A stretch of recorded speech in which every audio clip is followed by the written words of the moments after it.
Describing Infobip in 3 words. Technical at heart.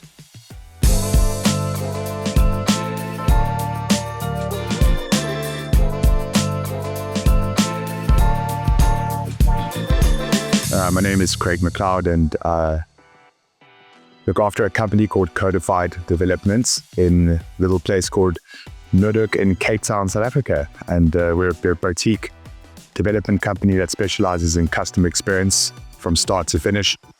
And fundamentally, we're there because we've been in the call center space for about 20 years. And with the evolution of tech, I've gone from voice and now more into the chat commerce. And because I've been involved in marketing, business has quite a unique perspective of the start of an engagement to the acquisition or the customer service aspects.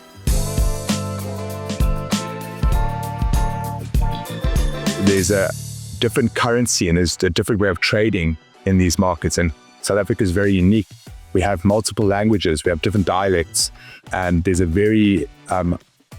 low income bracket that is a vast majority of the population. So you must tread lightly with technology because not everyone has a smartphone and not everyone has access to Wi-Fi and data on a daily basis. So you've got to treat that with a different lens to know that these people, you can't just throw technology at them. Oh, here's a web form or here's a website, because they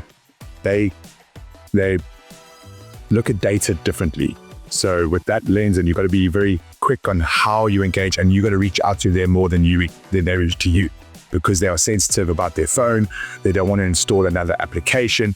They want to use one app, and for now it is the likes of WhatsApp, but effectively that's their communication tool. So you've got to be invited into their world and be trusted as a brand. And then they're a lot more open to commerce, whereas traditionally in this market, they don't like websites because when you ask for ID number or name or surname, they think you're going to steal their data. But in a chat space, when they engage, they're a lot more open and transparent, and it's a lighter app in their mind. If the executives or the C-suite of any big organization doesn't see the value, it's very hard to push an agenda to migrate or move into digital transformation. A lot of the times there's little pockets of ecosystems within an organization to test, and then it never sees the light of day. But I guess when a leadership team inside of corporates gets it and the penny drops, then they know it's time to go. And then all of a sudden the gates open, and then they start seeing the benefits of machine learning or AI or automation and e-commerce.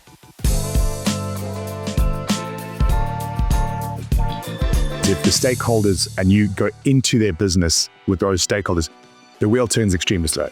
So what we recommend to people to get these things out is find 2 key people within the organization that can make waves, that have the access to potentially the developers, and create it out of the company and have an outcome that you want to test, whether it's a faster conversion, an ROI on a lead to opening an account.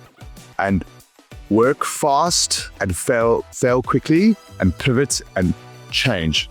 The learnings that come out of chat automation are very different to the traditional mechanisms of voice. And the only way you're going to know what they are is by learning, trying it, testing, failing. If it's successful, you can then productize it, create the processes, and then hopefully inject it into the organization. So in other words, work outside of the business, play, learn, test, develop, incorporate into the company. If you're not working in the AI space, because it's big hype in that, but it's not just a hype, it's a complete revolution of this stuff. And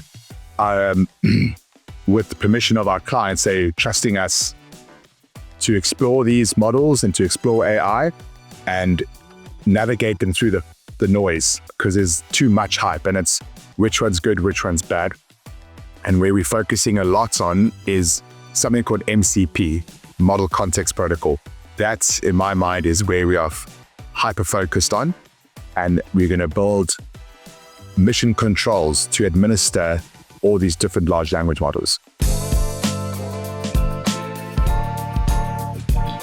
They got their ear very close to the ground about how their tools are used in the market. And that is kind of one of our unique selling points, is that we go into these contact centers. We don't just install and run away. And we ask the people who are actually using the tool the most, where are the loopholes, where are the gaps, how can we improve? And then that's information, kind of like a comparator, gets fed back into our backlog. And if the need is across multiple clients of ours, we then route it back to Infobip, and they're just as excited as us to see the value and what that brings to a business. Again, it is an old method of something that humans were doing repetitively. Now this little component replaces that. So we have many meetings with Infobip, and they really do appreciate the constructive feedback about how we're using this toolkit in a market like South Africa.